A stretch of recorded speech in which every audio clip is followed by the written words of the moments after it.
Assalamualaikum warahmatullahi wabarakatuh. Perkenalkan, nama saya Nuratul Hasanah. Saya mahasiswa YAINATA Ketapang semester 2 Prodi Ekonomi Syariah.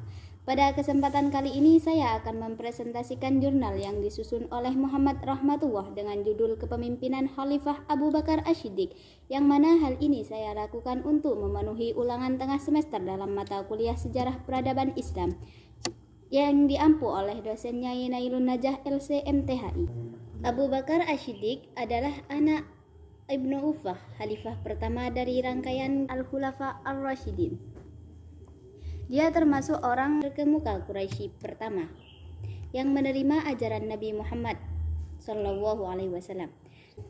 Nama aslinya adalah Abdullah ibnu Uthman, gelar Abu Uffah ibnu Amir, ibnu Ka'ab, ibnu Sya'ad, ibnu Ta'im, ibnu Murrah Al-Taimi. Pada masa jahiliyah, ia bernama Abdul Ka'bah, lalu ditukar oleh Rasulullah dengan nama Abdullah. Nama panggilannya adalah Abu Bakar karena sejak awal sekali ia masuk Islam gelarnya adalah Asy-Syiddiq, karena ia amat segera membenarkan Rasulullah dalam sebagai peristiwa, terutama peristiwa Isra dan Mi'raj. Nabi Muhammad sejak diutus menjadi Rasul sampai akhir hayatnya menduduki dua jabatan penting, yaitu sebagai kepala agama dan negara. Setelah beliau wafat, terjadilah perselisihan di kalangan kaum muslimin tentang sebagai masalah besar. Akhirnya muncullah nama Abu Bakar sebagai calon yang secara umum diterima pada semua kalangan dengan melalui berbagai perdebatan kaum muslimin. Abu Bakar terpilih untuk mempertahankan status quo, memelihara semua peninggalan ajaran Islam yang dibawa oleh Nabi Muhammad SAW. Terpilihnya Abu Bakar menunjukkan kesadaran politik yang baik dalam ummah, dan cepatnya pemilihan menunjukkan bahwa mereka bertekad untuk bersatu dan melanjutkan tugas Nabi Muhammad SAW. Proses pemilihan khalifah. Meskipun Nabi Muhammad SAW mengetahui bahwa ajal beliau sudah dekat, namun beliau tidak memberitahukan tentang bagaimana kelanjutan ummah itu setelah wafatnya nanti. Sementara itu, beliau meninggalkan wasiat atau pesan tentang siapa di antara para sahabat yang harus menggantikan beliau sebagai pemimpin umat. Berkenaan dengan pengganti beliau sebagai kepala negara, terjadilah perselisihan pendapat di kalangan kaum muslimin. Sebenarnya pencalonan Abu Bakar itu mendapatkan perlawanan hebat dari kaum Ansar maupun Ali bin Abi Thalib serta pengikutnya. Kelompok Ali ini adalah benih kelompok Syiah. Mereka berpendapat bahwa Ali lah yang lebih berhak menduduki jabatan khalifah.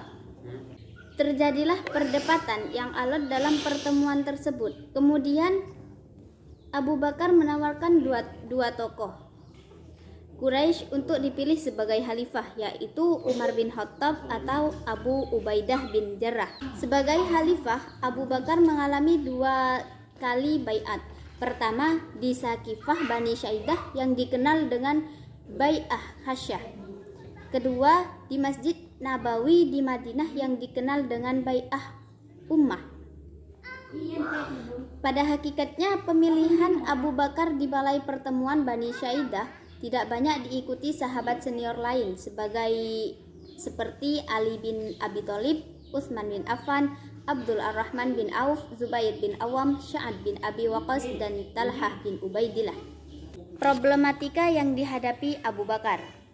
Masa awal pemerintahan Abu Bakar diwarnai dengan berbagai kecanduan dan pemberontakan, seperti munculnya orang-orang murtad, aktifnya orang-orang yang mengaku diri Nabi, pemberontakan dari beberapa kabilah Arab, dan banyaknya orang-orang yang ingkar membayar zakat. Masalah nabi palsu sebenarnya telah ada sejak Nabi SAW masih hidup, tetapi kewibawaan Nabi SAW menggetarkan hati mereka untuk melancarkan aktivitasnya. Mereka mengira bahwa Abu Bakar adalah pemimpin yang lemah, sehingga mereka berani berbuat kekacauan.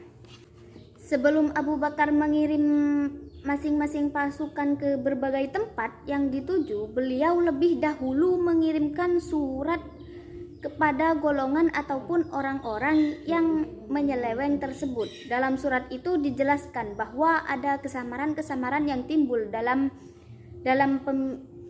pemikiran mereka, serta diserukan kepada mereka agar kembali kepada ajaran Islam. Kemajuan dalam pemerintah Abu Bakar. Meskipun fase permulaan dari kekhalifahan Abu Bakar penuh dengan kekacauan, beliau tetap berkeras melanjutkan rencana Rasulullah SAW untuk mengirim pasukan ke daerah Syria di bawah pimpinan Usama bin Zaid.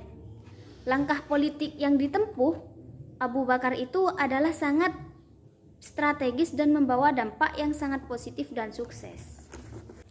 Selain usaha perluasan wilayah Islam, beliau juga berjasa dalam pengumpulan ayat-ayat Al-Quran yang selama ini diserahkan di berbagai tempat. Usaha ini dilakukan atas saran Umar bin Khattab.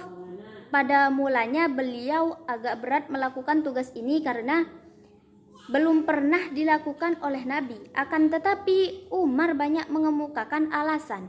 Di antara alasannya adalah bahwa banyak sahabat penghafal Quran gugur di medan perang, dikhawatirkan akan habis seluruhnya. Baik, cukup sekian dari saya. Kurang lebihnya mohon maaf. Wallahul muwaffiq ila aqwamit thoriq. Assalamualaikum warahmatullahi wabarakatuh.